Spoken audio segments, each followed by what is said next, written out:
Vamos voltar um pouquinho no clássico? Queria ouvir vocês.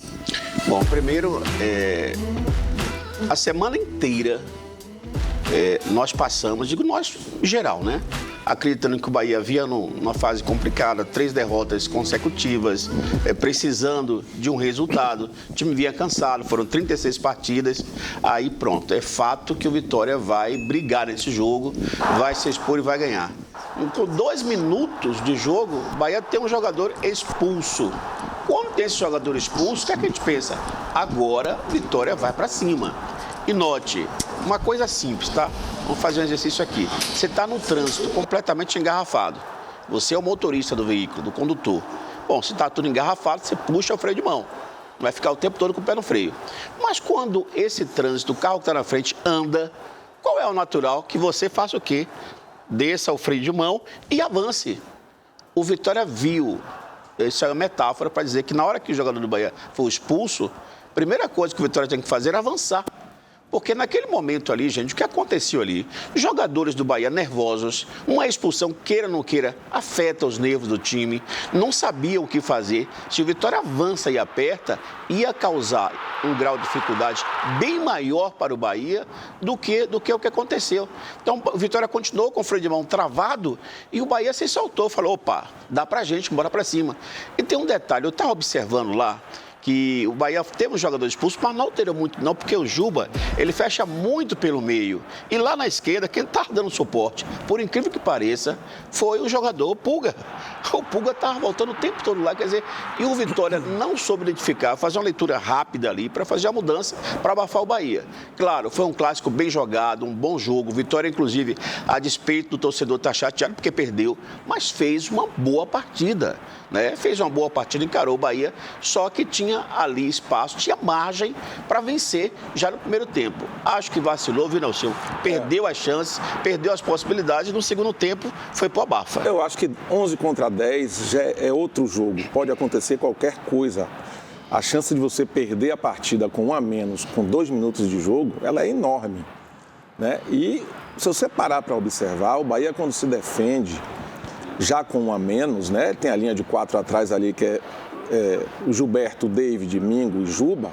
À frente dessa linha ficou o Cauli, que é um jogador 80% ofensivo e 20% de marcação. Everton Ribeiro, bote aí 60% de característica ofensiva, 40% ali na marcação. O Caio, eu vou dar 50% para cada.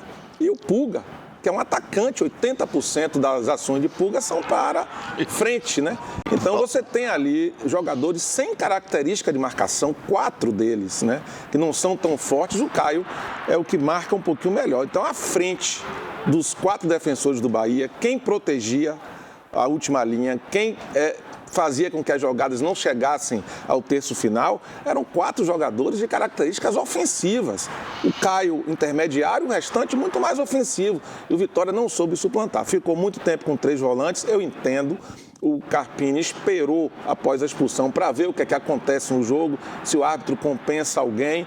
Mas ele poderia ser um pouquinho mais rápido de colocar um jogador mais ofensivo, porque você sinaliza para o Bahia, quando você não mexe também, que eu estou respeitando mesmo com 1 a mais. O primeiro tempo do jogo, o Bahia foi superior.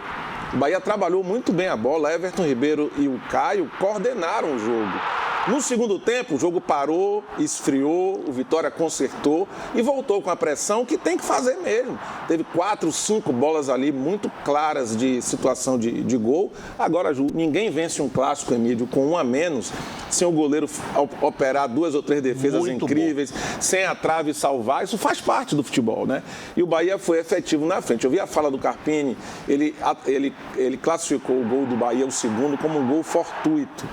Não é bem assim. A jogada foi toda trabalhada, invertida. O Juba o Pulga foi para o enfrentamento com o Claudinho, venceu o Claudinho, fez o cruzamento na área. A partir dali, houve um bate-rebate, onde o Acevedo dá um bote embaixo, depois ganha no jogo aéreo, o Thiago dá um toquinho e o Araújo faz o gol, o Michel Araújo. Então, o Bahia foi de parabéns, por quê? Porque na inferioridade numérica foi efetivo nas chances que teve, concluiu e e assim venceu o jogo. E teve muita garra, muita vontade. E mais uma vez, aí não vou culpar Carpini por isso, que eu acho que o erro dele nesse jogo foi simplesmente ali no primeiro tempo, quando ele demorou de mudar.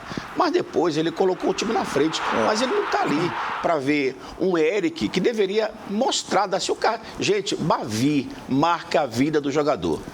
Minimamente, para o bem ou para o mal. Então, se você faz uma grande apresentação, você é o cara. Mas se você também não faz uma boa apresentação, você é cancelado. Já tem gente querendo, manda ele embora, ele fazia o que aqui? Mas ele teve um gol a mercê para fazer, ele jogou, desperdiçou a chance. O Claudinho, nós já falamos aqui diversas vezes, a torcida pede que não, Claudinho titular.